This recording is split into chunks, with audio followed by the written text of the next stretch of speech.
And these folks have successfully applied these leadership principles to their own organization. So they're going to share their experiences, answer some great questions, and also talk about their challenges and successes. So I want you to be ready for this. Take notes, and you're going to want to hear this, but there's going to be a twist to this. I'm going to be joining the panel as a fellow expert along our guest panelists, and my colleague, Jennifer Miller. We have a lot of Jennifers in our company that have like the first name Jennifer and the last name with an M. So I call her J-Mill. That's just like, it's like a J-Lo kind of thing, so I call her J-Mill. She's going to expertly moderate the discussion, so I want to introduce her to you.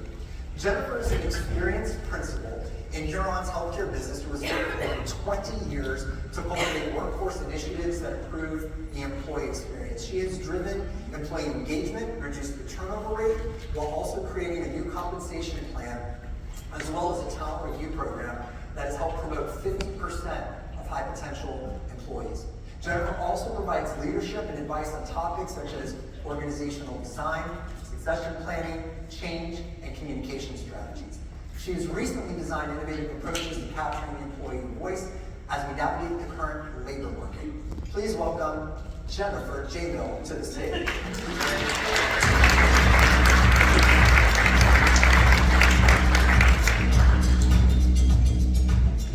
Well, thank you, Rich, and good afternoon to all of you.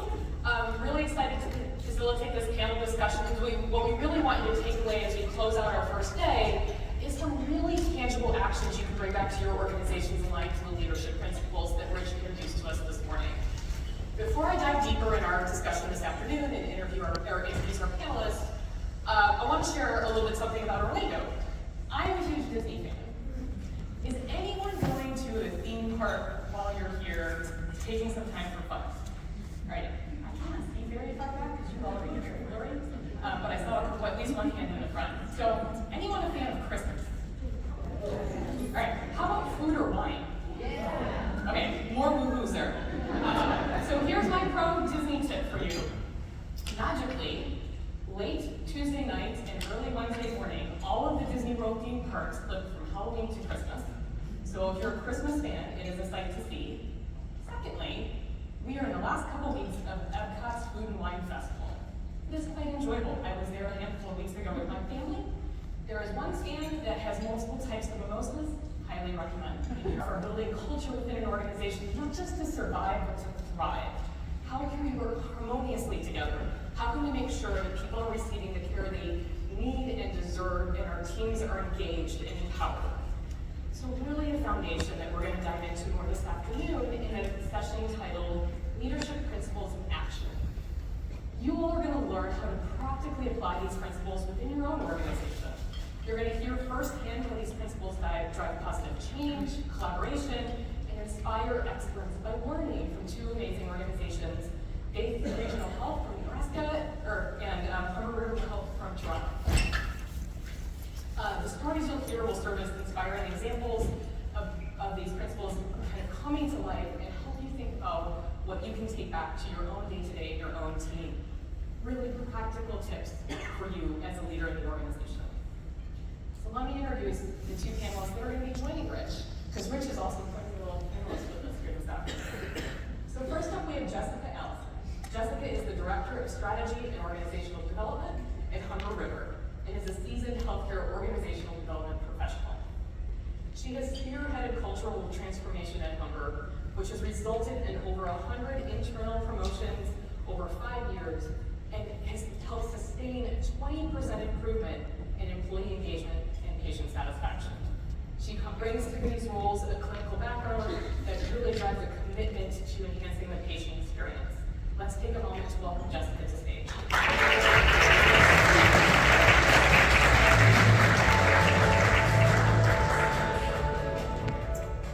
All right, our second panelist is Connie Rupp, who is the VP of Nursing and CNO at Faith Regional Health Services. She began her career as a labor and delivery nurse, eventually becoming the director of Birth and Infant Care Center. She holds a master's degree in nurse executive leadership and has served in a variety of leadership positions throughout her career. She is currently a board member at Northeast Nebraska Surgery Center and a member of several nursing organizations, really fueled by her passion and commitment for nursing excellence. Please join me in welcoming Connie to the stage.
a strong foundation so that we could have, build further on that. So we focused in on not just the directors and the managers on the units, we also focused in on the charge nurses. Our charge nurses at that point in time were basically focused on the shift, getting through the shift. What staffing did we have, what patients were we getting, and let's just get through the shift. And we needed to change their focus to more quality and safety and improving that. And so we began that journey, and along with our coach, which at the time was Todd Hendricks, we began our journey, and we brought the Nurse Leader Boot Camp to Faith Regional. And it was a day-long event where we invited all 60 to 70 charge nurses at the time to hear the new vision for the role. And they went through the training, they learned the strategies. It was like drinking from a faucet a little bit because they learned all about nurse leader rounding on patients, bedside shift report, hourly rounding. We didn't have those things. 3-1 feedback, AIDED. We did not have any of those in place. So you can imagine the pushback that I got at that time. They were not impressed really with the vision. So I knew as their leader that I really needed to connect the why.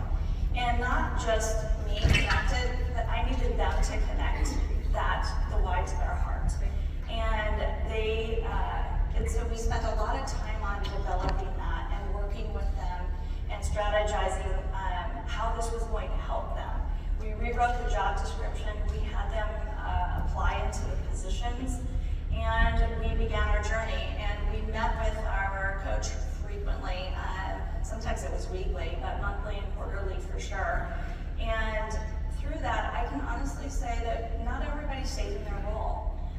We had some people opt out, and that's okay. It really was okay. It allowed me to then find the right people for the job and to continue our journey. So that is what I would say that we kind of focused in on. Great. Jessica, what would you say one of your key focuses was? Well, we've been on this journey for 6 years, and as Rich said earlier, you can't implement it all at once. And so interesting enough, we actually started focusing on employee engagement.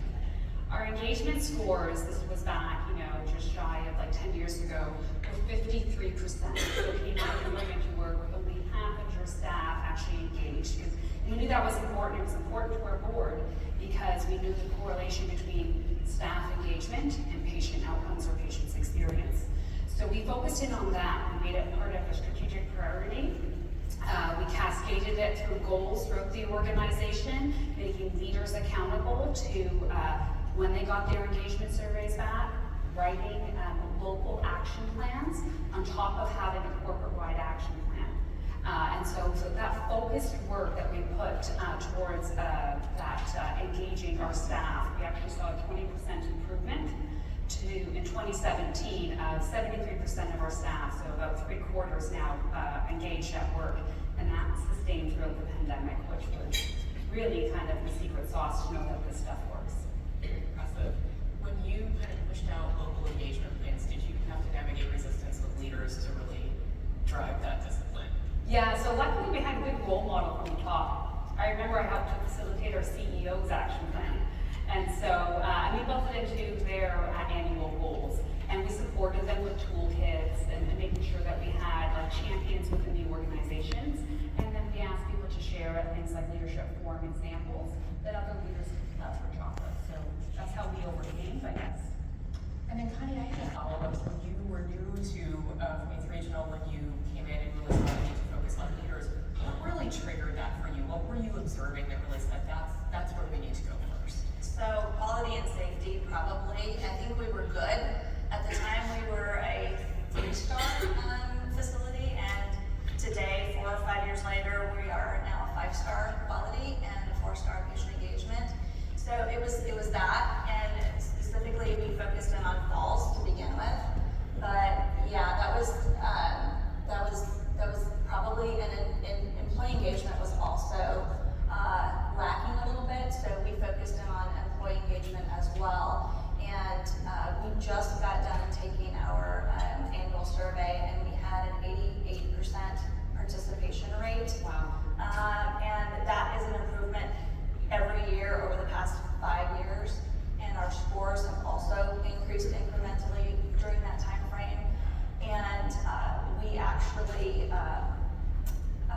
nursing has led that every year. We are the biggest contributor to our overall score positively. So. All right, Jessica, when you're thinking about positive changes to your organization, can you walk us through a specific situation where you really feel like the leadership principles, or the 9 principles play a role? It's a good question. So when I mentioned that like employee engagement is correlated with patient satisfaction, that was true for us. Our patient satisfaction scores when we started this journey were about 63%. And so when I look at that, although that wasn't the initial principle or initial kind of metric that we focused in on, we did employ a couple of these principles, specifically our commitment to excellence, communication at all levels, and accountability to drive that work. I know in the States you guys have a different measure in terms of measuring that. In Canada, we have the Canadian Institute of Health Information, CIHI, standardized validation tool, and based on that, that's where we knew we were in the 63%. And so we made a commitment to excellence through measuring and sharing the metrics at our quality board, which is a subcommittee of the board of directors, communicated it at all levels, our post-discharge call centers, at leadership forum, managers forum, directors council as well too. And then we made leaders accountable because we could get post-discharge call center data for specific units. So every unit then, every leader at that unit had a goal of, here's where we're not doing so great, and here's what we're going to do about it. Some of the results we've seen in 2022, CIHI reports these things nationally, and we're now leading above average with a lot of our peer hospitals in a couple domains. I want to specifically highlight communication with doctors and nurses, and then the other one was involved in decision making, and we're quite proud of that. So when you don't see the outcomes trending the way you want them to, what kind of actions do you take, or do you kind of change direction, or you double down on kind of your focus? Thanks, Jennifer. I did highlight kind of where we're doing well, but there's every organization has opportunities for improvement, and that's for sure, and we're no different. So one of our post-discharge call centers is questions, I would say, for patient satisfaction is around call bells, and whether or not the patients feel like they were seen on time or more quickly enough after they had used the call bell. That is still something we're working on, and so we have brought in a couple of individuals to kind of analyze that further. They've identified things like, well, if a clock's not visible to the patient, do they actually know how much time has gone past since when I press the call bell to when someone's come? The second is call bell fatigue. Nurses are hearing it all the time. They forget the, the urgency of which to follow up. So we're currently still working on implementing some action plans to identify those, and some of the units where it's specifically of concern, they have their own actions to try that. All right, Connie, we often hear about how important it is to really foster collaboration in healthcare, the importance of really care teams working together. How have the principals actually fostered collaboration within your organization or within team? Yeah. So as I mentioned, falls was a big priority for us, and we were, when we looked at our falls rate at that time, I think we were around above a 4 per 1,000 patient days, which was quite a few falls, and we had some falls with injuries. And so we really focused in on falls, and we formed a interdisciplinary team to really look at how to improve our falls. And we then set up a skills lab in a patient room, and we started with the executive team first. So we brought in all of our executives, and they were trained or taught or shown how to identify at-risk patients. So during rounding, if they identified something that would put the patient at risk of falling, they could immediately respond to that. So they were looking at, if the bed light was supposed to be on, they could respond to that. Then we also trained all of the staff, including housekeeping and nutrition. They all came through.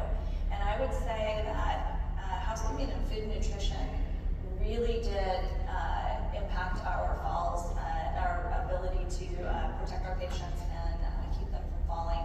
So we had our team, we deep dove into every single fall that we had, and then quarterly our nursing leaders also presented to a bigger team, to the entire team,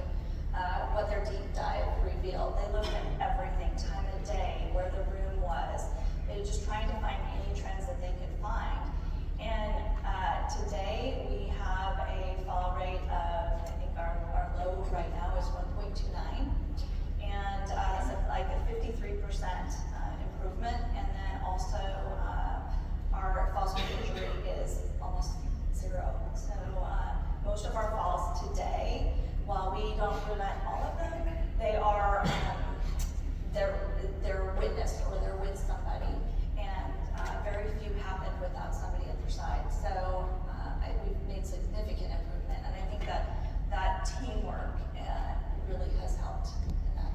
So it's an amazing story of how you really pulled everyone together to help address this problem. And I'm going to hit on resistance again just for a minute, because I tie back to something Natalie said this morning, is the way things are always done. So to tackle this, you said we're training everybody from your executive team on down through the organization. What barriers or what challenges did you find in taking that approach and that commitment? So I'll give you some examples. Our spiritual service team was like, okay, why us?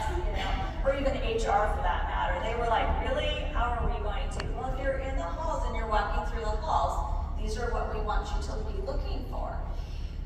But again, it was connecting the why. Why was it important for them to participate in this, and having them connect that to their own personal why and their purpose for doing what they do every day. So that was probably so we kind of doubled down. We didn't give up. Todd didn't let us get up and give up. Yeah. I mean, the spiritual team probably were hoping you were just going to ask them to pray for people after they fell. Yeah. Yeah. All right, Rich, let's dive into the book for a minute.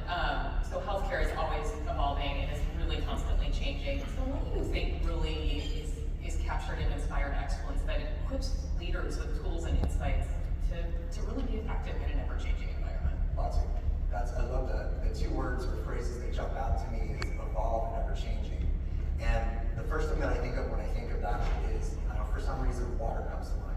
And I guess it's because I used to be a lifeguard when I was much younger, and I kind of hear it swim really well. And you always think about when things are moving, when water is moving very quickly, whether it's a riptide or a current, people are always looking for something to grab onto to keep them afloat. And I think about being 31 years in healthcare, all the changes that I've seen, all the evolving and ever-changing things that we see. And I think the neat thing about the 9 principles and the neat thing about this book is that it gives leaders something to grab onto. One of the things that I talk about a lot when I'm on site is a lot about burnout and people feeling disengaged and struggling.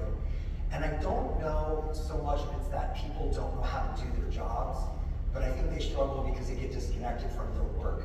I feel like there's a difference, and I symbolically always feel like your job lives here and your work lives here.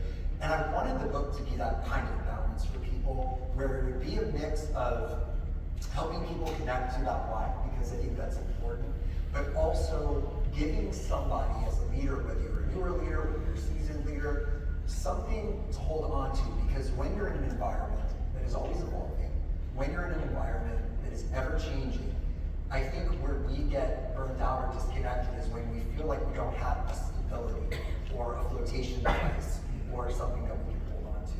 So I think the core intent of that book, in addition to just refreshing the content, which we can get into, was really so that somebody can have something, that some leader in Canada, some leader in Nebraska, or some leader in Florida or New York, when they're struggling, can have something they can open up and say, how do I address this? Or, what's this story that I can use? So it was meant to be a stabilizer, something that people can hold on to.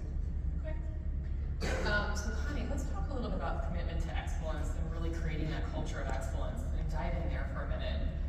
Can you tell us about a time or a moment when really the leadership principles have really contributed to creating that culture of excellence within the organization?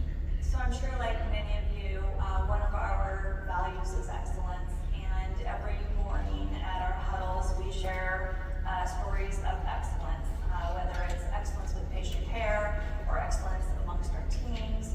We share those stories, and we also do leader rounding on the units, and that's everybody, again, executive team.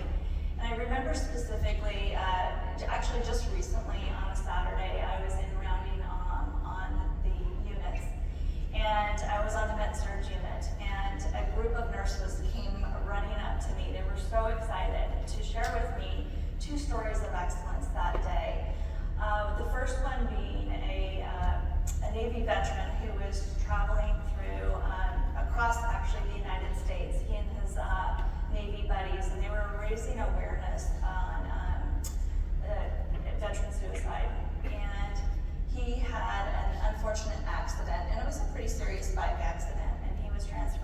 our facility.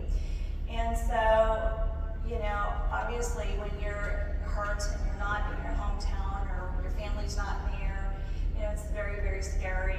And we did what we do best. We doubled down on our communication, if you will. We really knew that we needed to take care of not only the patient, but the family who was not there, and she was coming. And so anyway, we get through the initial, you know, tough times, and now he's nurses is now rounding on he and his wife, and they share how thankful they were for the care that they received at our facility. And you know, like any good wife did, she Googled our facility as and she found out where he was going to be, and she was put at ease because she read that our outcomes, our quality outcomes for what he needed care for were top notch.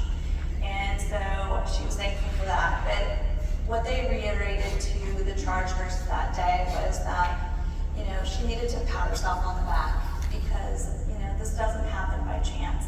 That it takes good leaders and good staff and everybody moving in the same direction to get where we are, and they were just really thankful. And so that was one story that day. The second story was a patient who had been there for quite a while. He had come in with a stroke, and he was nonverbal at the time, and we couldn't find placement. So he was in our facility with us until we could find him placement. He kind of become family with us.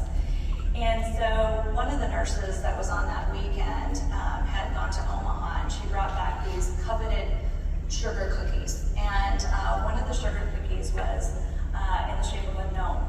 And it was specifically for this patient. And she took it into him, and she shared it with him. And he pointed to the gnome's beard, and then he stroked his own beard. He had a long white beard.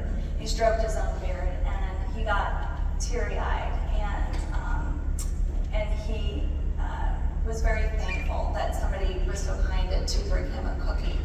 But then the nurse said, "Can I take your picture with your cookie?" And he said yes, so she did. And then they scurried off, and about 10 minutes later, a whole group of the nurses came in, and they had put his picture in a frame, and they brought it in, and they hung it on his wall.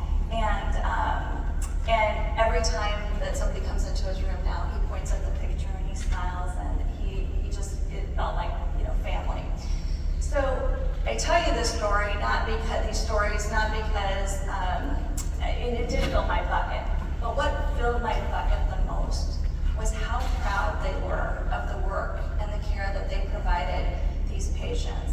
And at that moment, I knew that we've made some connections. We were going in the right direction. And so yeah, that's stories of excellence. So I would welcome Richard Justin's thoughts, because as I listen to these stories, what I hear is several principles coming to life. So really creating that culture around service. So it's service is not just the what you're doing, as we heard Jim talk about this morning, in the day-to-day. It's really that how, but also that alignment to behaviors and what people are doing every day to the values of the organization and to them. So not sure if Richard Justin had other thoughts, but I think those are great stories. I'll pull on just a little bit. What we do at every forum is we always start out with good news stories, and they're from the patients. And what our CEO has been doing is actually pulling out and underlining our values in those thank you notes. So again, reinforcing those values every day to our staff, and we're seeing that the values are making a difference, because the way that patients are thanking us and what they're saying, they're calling our values outright, and the way that they're seeing it every day. So that's when, you know, we've really known that started to kind of take hold, and that our staff are living our values when we're not looking all the time. I think, you know, one of the things when I think about service, a lot of people are talking about, as leaders, how they're serving their teams. And I always encourage gratitude to be a big piece of that. Many of you all around, I'm sure you all around, and there's always the classic question, you know, what went well today or what's going well this week? And I think that's a great question to ask. But I always encourage people, especially if they've been asking that question for a while, to change it up and ask a team member when you're rounding on your team, what are you grateful What are you most grateful for in your life? What are you most grateful for here at work? And I think that opens up a different reservoir of conversation. And I think that also, to your point, this is all about stories. When you're rounding on people, you're going to hear stories. When you round on patients, you're going to hear stories. When you're in the grocery and you got your ID badge on and somebody goes, oh, you're from Humber River? You're about to hear a story, right? So, and they're going to be good stories. But I think that this asking people, what are you grateful for, is a mindset shift. And I also think it's a focus on being that servant leader kind of attitude. And it creates a different level of conversation because maybe nothing went well that day. I mean, that's just reality. You might be having a tough day.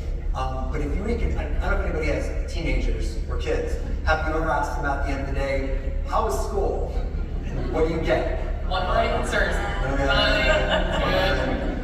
I stopped asking that mostly because my oldest son's on the autism spectrum. He's got Asperger's. So how was school was never a good conversation. It usually was, this kid made fun of me, this kid called me stupid, I didn't know the answer to this. It was always really tough, and I was like, how do I shift this? So I started asking him, what are you most grateful for about your day today? Or what was the kindest thing that you did? Or what was something today that meant something to you? Usually it was, what are you grateful for? And it forced him almost to kind of look for that in his day. And if the day came where I forgot to ask, he'd say, hey, Dad, you forgot to ask me what I was grateful for today. And that told me that he was looking for it all day long. And I think as leaders, if our team are expecting us to ask that question, they're kind of looking around for what they're grateful for in the day. It's just a different way, and I think it's a great way to serve. It's a great way to connect as a leader to our teams because it's a different level of conversation. Just to build off that, one other question we like to use to kind of get that feedback is, what made you smile today? Love that. Love that. And I think one of the things, when you harvest those stories, you train your team to look for them. So to look for the good in your day, but then as the leader, you're also hearing those stories and hearing the positive things people are experiencing, and it's bucket filling, as you said, Connie, for you as a leader, which is probably something most of us need these days. Yes. All right, I'm going to do a quick reminder. We have a couple more questions we're going to cover, but in a few minutes here, we're going to open up to audience questions. So feel free to ask this group any questions about any of the principles or tactics or what's really worked in their organizations when we open up to you all in just a couple minutes. So Rich, one more question for you. You said you wrote the book for two people, and it's really leaders as we are now, but also the leaders we aspire to be. In your opinion, if the audience were to go back to their organizations and want to immediately implement one principle, which one is it? Where do you start? That's a hard one. I would actually go right to, this might be a surprise to some of my peers or maybe not, I would go to Principle 9. I'm big on low-hanging fruit. Principle 9 is recognizing and rewarding success. I just think, I'm in so many different organizations. I've been in a bunch of new organizations even just this year. And I'm in so many places in the course of a year. And if there was one consistent thing that I hear, is that people feel a little beaten down and people are tired. And I could go through my notes and my call pads of my pre-calls for my speaking engagements. And I would say that the low-hanging piece of fruit for us as leaders is the simple stuff. Like I said, common sense stuff. The thank you notes, letting people know that they're doing a good job. I don't mean to sound pedantic or childish or like pie in the sky. I'm not saying that. But even when I was thinking about Antonio and Todd's presentation, they're talking about the different generations. I just believe to the core of my soul, and even in my presentation, I talked that people have this need to feel affirmed. And I think as a leader, if we even just went back and said, I'm going to start with something that's just easy to do, and I'm going to, for 3 days, seek out all the people that I'm grateful for, all the people that have done a great job, write them thank you notes, let them know how much they mean, let people know I appreciate them, let everybody know. If it's letting the housekeeper know how much you appreciate, they always have a funny joke, letting the food service person know that you always appreciate it when you come in to eat, they remember your order. And I just think that this is something that I look over my healthcare career and I can think about friends that were retiring, and at the retirement parties, they're bringing a thank you note from 1989 that somebody wrote to them, or a letter that they got from somebody that's still on their refrigerator, or tell a story about how their child saw a letter that was written to them. I had a physician that when he took care of me, my son drew him a picture and thanked him. And this physician took down his MD certificate from whatever Ivy League college he went and put up a framed picture of my son's little sketch because he said, that's the first thank you note I've received in 30 years. And I just feel that we skip over it because it's not intellectual enough and it doesn't sound fancy or complicated. And yet, if you think about the building of a relationship with another human being, it is not the complicated things that you do. It's picking up something so they don't have to do it. It's complimenting them when they're having a tough day. It's letting them know that you appreciate them when they've done something. It's reward and recognition, I think, is so simple, yet so powerful. Bless you.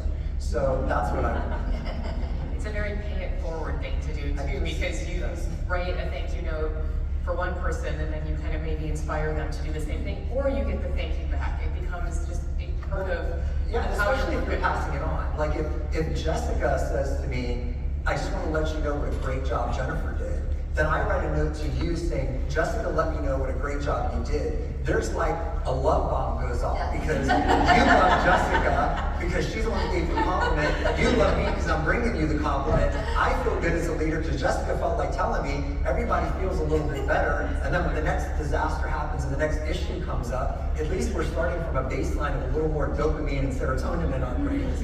But I do feel that that is something that is a pay it forward in multiple different ways. And it checks a lot of boxes. It checks communication, it checks relationships, it checks engagement, and it also, to your point, helps fill the bucket of a leader because you spend a lot of your time on negative things. So if you can spend some of your time on some positive wins, you feel a little bit more effective. So I think it's a powerful thing. That's what I would choose. So Connie, I think you had something. I was going to say, one of the strategies that I introduced this last year was connecting with Connie.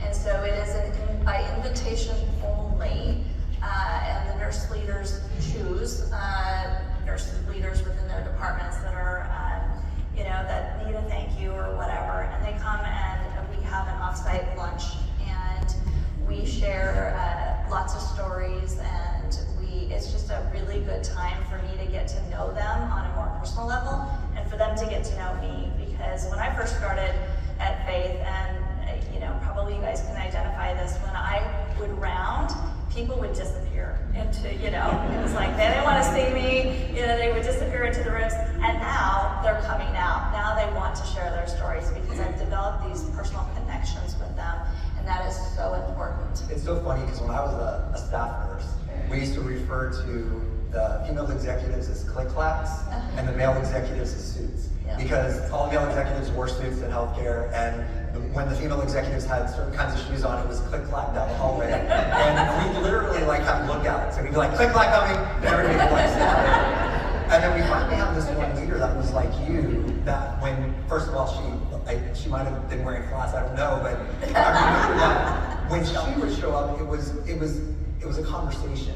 And it wasn't to check up on you or to find out what was going on or to deal with a complaint. It was just to converse with you. And I remember being very I didn't trust her at first because I never experienced that. I'm like, what do you want? You're being nice.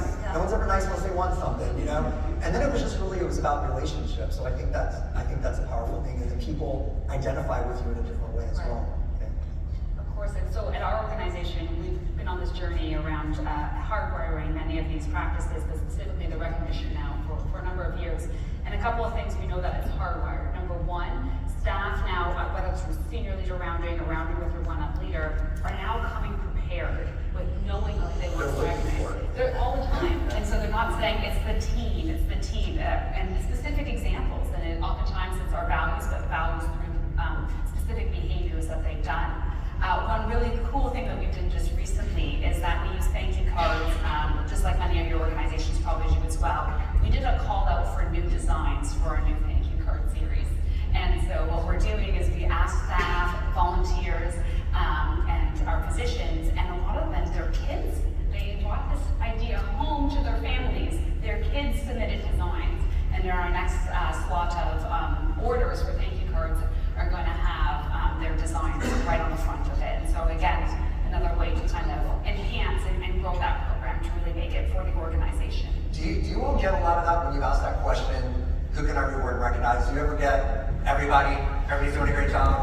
guys get that sometimes? Do you hear that? I used to get that pushback in my ER. It was one person in particular that always would say everybody. So I came prepared the next time I rounded, and I had the entire list of everybody that worked in the department.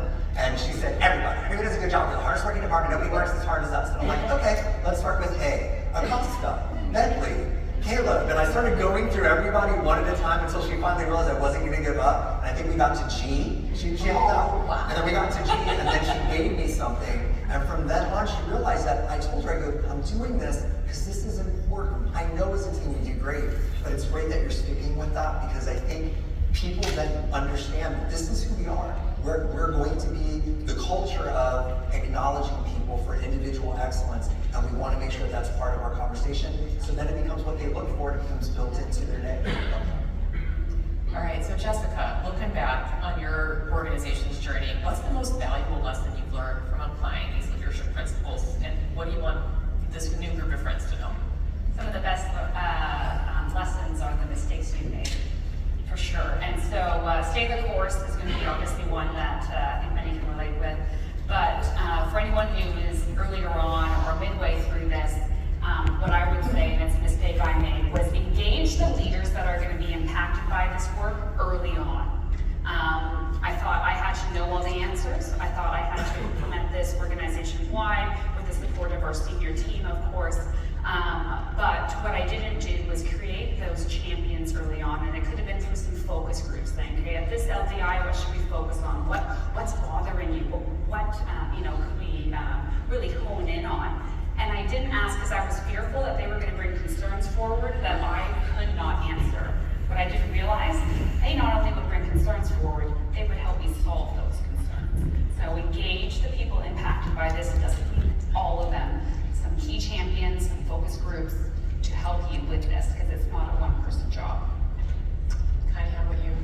So I would say commit to the 9 principles and stay the course even when it gets tough. So I think about the pandemic, and we implemented bedside shift report during the pandemic when people were in isolation and things like that. So lots of pushback, but we stayed the course, and it was all about progress and not perfection. So again, just stay the course. Consistency, alignment, and accountability are necessary. You need to do validations. You need to follow up. Accountability is not a bad word. It is not a bad thing. It means I care about you and I care about the patients that we serve. And then remember that this is a journey, and it doesn't end. And excellence is something that you continue with. It's a quest, and it only gets better with time and perseverance. All right, well, thank you all. I want to go ahead now and open to the audience. I think we have microphones floating around.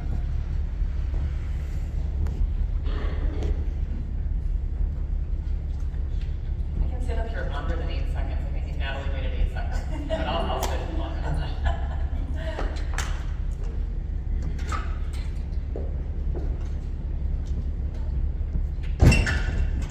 You Q&A'd out.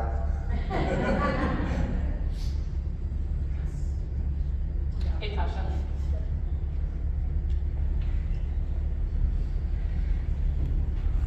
Hi, I'm Amanda. I'm from Tampa General. I work in the B. So I don't have that many falls, but your statistical changes sound very exciting. What were some of the specific things that you did to help improve that metric? So we actually did have several falls in our OB department. So that was interesting. And we found that we had to do some investigating, and this is where kind of that trends come in, and really deep diving. And we found that our anesthesia department was changing up their epidurals a little bit, or their spinal procedures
organization, or for us in the hospital setting, almost like contractors in a sense, right?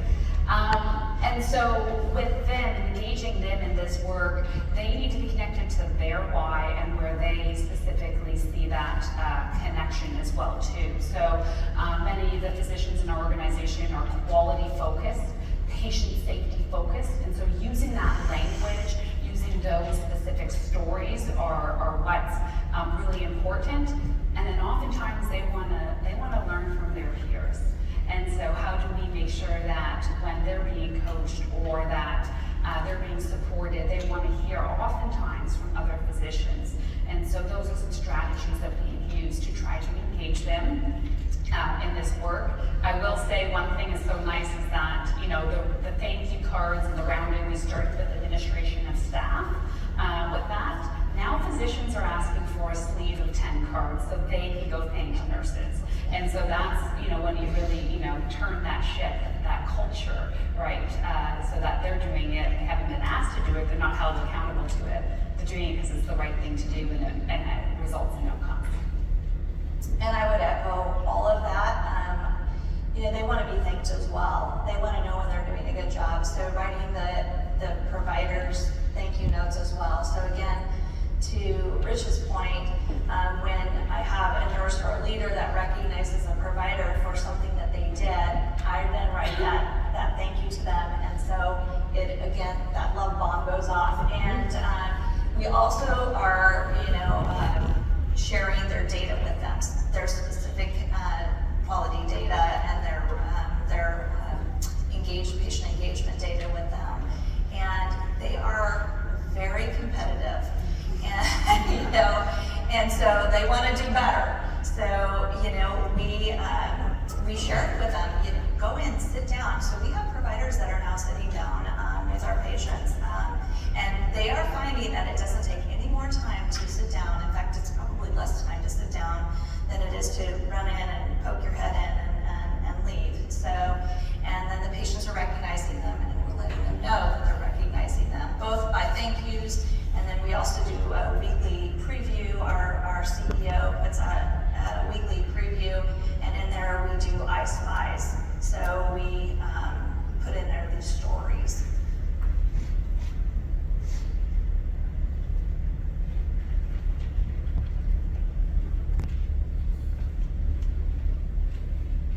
Hello, my name is Jennifer Patesta. I'm a nurse manager at Tampa General Hospital.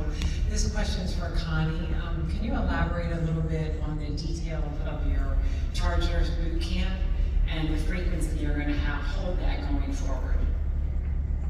The frequency, did you say? Yes. Okay, so the nurse leader boot camp was brought to us by Huron. So if they offer nurse leader boot camp, I believe, at different events. And I had gone through that twice, and then they came actually on site and did a full day. We have just started talking about how we are going to, because we've gone through, so quarterly we do nurse leader training, which is with the charge nurses, and we focus in on a leadership strategy, and then also a hardwiring excellence strategy, whether it's bedside shift report, nurse leader rounding, or whatever. And so we've gone through all of that, and now we are at the point where, okay, what's next? So I think our next step is going to be creating our own day-long kind of boot camp for anybody new in the role, because it's important that we have succession planning. So we have our charge nurses in the official role, but we then also have what we call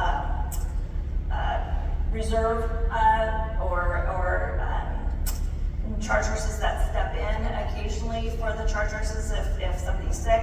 And so there are up and coming charge nurses, and they need to go through this boot camp as well. But it'll probably be something that we do internally. Now that we know about it, I think we'll be okay. We'll probably bring our Huron coach on, but we won't probably bring on the whole entire, team like we did the first time. But yeah, because again, they're already trained in how to do a lot of these things. They're just doing it from the nursing side, and we just have to train them on the leadership side of things. saw another question. Yeah.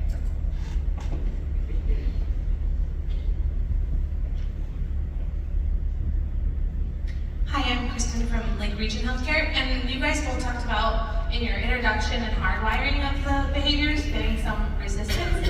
Can you kind of dig in a little bit to that, maybe what that looked like, or more so even like, what was your next step then, and how did you handle that? Yeah, actually, there was a couple examples that come out early on. We had two very seasoned managers who absolutely refused coaching and the idea of documenting rounds. And mainly just, it was because of this resistance. Rich talked about the implementation of AIDIT. I don't want to be told how to do something. And what I found was that in healthcare, we can be so prescriptive, right? We go and we follow a practice so that we don't cause any patient harm, like that's what we're used to doing. When really a lot of the stuff we're talking about with these principles is around, here's the concept. Use your own language. I will say that was the number one resistance for us, is this feels like this is like prescriptive, robotic, it doesn't feel natural, how do I be my authentic self? And so with them, it was one-on-one conversations, with someone like myself who tried to kind of talk about the theory and the concept and how they could use their own language, one-on-one conversations with their one-up leader, giving them time, and then also pairing them with a buddy within the organization that we knew that there was an established relationship with, so they can have that peer-to-peer conversation around that too. So that's how we overcame that, and those were some of our barriers earlier on. I will say, not everyone has been part of this journey. We did lose a few leaders early on with regards to this work, and that was okay, because we as an organization said this is what we're going to do, and we want to bring you all on board, but for some, for whatever reason it wasn't right, it was okay that was their choice. And I think another thing, especially dealing with resistance, a lot of times people don't understand the bigger reason of why they're doing something. That's why when I was talking about AIDIT, if you just tell me I have to say these things in a room because it's going to improve patient satisfaction, most caregivers are going to maybe slightly tune out of that. But if you explain to them kind of the why and the bigger reason, most people, if not only just in the patient care setting, but most people will value something if they see a benefit to them. So if you can talk about how this is going to make my job easier, how this is going to make me more efficient, how this is going to save me time, but also if you could show me and talk about the why for who I'm working for and taking care of. How is this going to make my patient's life easier? How is this going to prevent a fall? How is this going to, whatever the reason is, now you've engaged my why, but not just like my why from just like a woo-woo feeling, but now I understand what's in it for me, what's in it for them.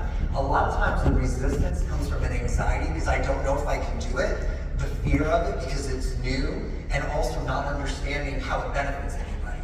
And the problem is sometimes we start just with the prescriptive and we leave out that part. If you engage on that level, bring that into the conversation, I think you kind of get a broader sweep of people, and I don't even like to talk about buy-in anymore. I talk about, I think, investment. Buy-in is good, but buy-in feels very temporary. Investment seems more permanent to me. So you get more investment when I see what's in it for me, what's in it for them. And it's really how you converse about it, how you kind of approach it. I think do you guys do both on that too? Yeah. I would also say, one of the things that you have to look at is it the skill, the will, or the hill? Did we train them? Did we equip them to do what we're asking them to do? Do they have the right tools? Do they have the right knowledge? And so that's really important as well, connecting again with that purpose and worthwhile work. And I will say pushback was palpable. It was, 60 to 70 nurses walked out of our nurse leader boot camp not happy at all. But I stayed the course, and to your point, I doubled down. I'm like, this is where we're going. And we share a lot of stories. So one of the things that our nurse leaders do is they do a weekly update. It's a requirement, it's consistency. Every week they put out a weekly update. And in there, the very first thing that they lead off with is recognitions. So they're trained, they know what to look for in a recognition. So they're recognizing the behavior that we're looking for. So now, Jessica's getting recognized for doing excellent bedside shift report because a patient commented on her ability to do bedside shift report. And now I'm reading that and going, I want to do that too. I want to be recognized. So people are, it just takes one or two and then it starts going and then you get the flywheel going. I just want to expand on that just a little bit. Now we're at a stage where we're now, some frontline staff are moving into leadership positions. And because we've been doing this for so long, they know it's part of our leadership journey. They know what it's expected to be a leader. So there is no resistance because they've been on the receiving end of much of these tactics or these strategies as well too. And they are willing and embracing it. So one thing I would add that I just heard all Rich, Jessica, and Connie kind of say parts of is when you're rolling out something new, you're asking something different, is lead with that why. So don't start with, I need you to communicate this way, here's the AIDIT tool, here's what I need. So you're diving straight into what. Here's what I need you to do. So lead with why, make that connection, explain what's in it for them. Then get to the what, help them understand. Then get to the skill part, make sure you have developed the right capability within those individuals to perform in the way you expect them to, and then you reinforce with recognition. And so now you're getting to that stage where you're actually hardwiring the behavior.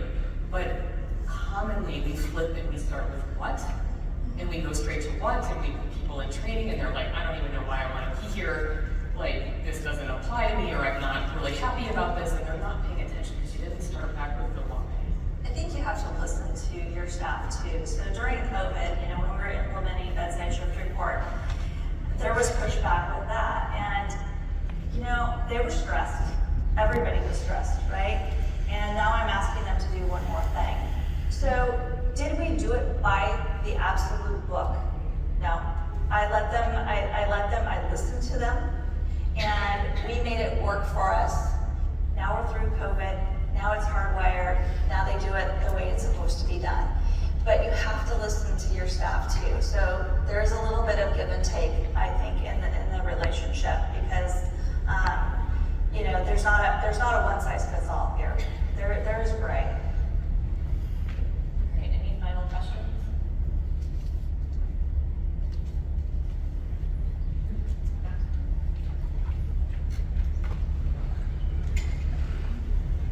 This is Dr. Morpur from Hatton VA Medical Center. First off, thank you. That was a great panel discussion. I appreciate it. Thank you.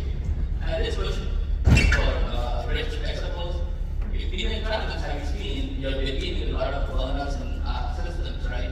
What are the top 5 strategies you've seen across the health systems which deal about burnouts?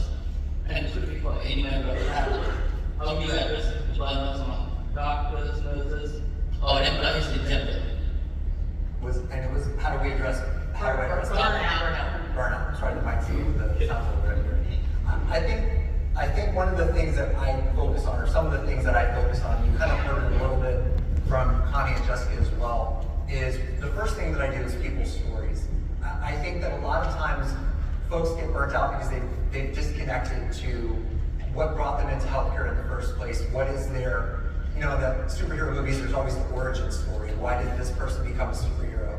And I always challenge organizations when I speak, especially when I'm speaking to providers as well, like when I speak to physician groups, etc. What's your story? What brought you into this field? Why are you doing this? Who was your inspiration? Was it a person who, even once you got in it, was it somebody that inspired you? So one of the things is to engage people with their stories. The second is to help people talk about gratitude. Focus on what they're grateful for, talking about gratitude, because I think you can do a Google search of gratitude and depression, gratitude and burnout, gratitude and mental health. There's ample studies that show how a gratitude practice will change people. So it's journaling what you're grateful for, starting meetings with what you're grateful for, rounding on what you're grateful for. And last but not least, if I could, I believe that everybody has to connect to something that they relate to as spirit. Whatever that is for you, if it's mindfulness, prayer, meditation, laughter, whatever it is, to encourage people to bring that into their daily practice so that there's a minute of time that they spend doing something where they're doing self-care. It's the old kind of cliche that we always talk about, when you're flying in the airplane and the oxygen masks fall, you're supposed to put the mask on yourself first before the other person. But for healthcare, that seems a little antithetical. That seems uncomfortable to us because we're always about saving everybody else. But logically, I can't save you if I can't breathe. So I'd say just quick out of the gate, because there's no quick, easy answer here for burnout. Stories, gratitude, and finding a way to connect to whatever, if you don't want to call it spirit, humanity, or self-care, that you do a little bit of each day is at least a beginning kind of foundation to some of the ways that you can quickly sort of address that burnout for practitioners and for caregivers and healthcare workers. All right, I want to go ahead and thank our panelists for the awesome conversation this afternoon.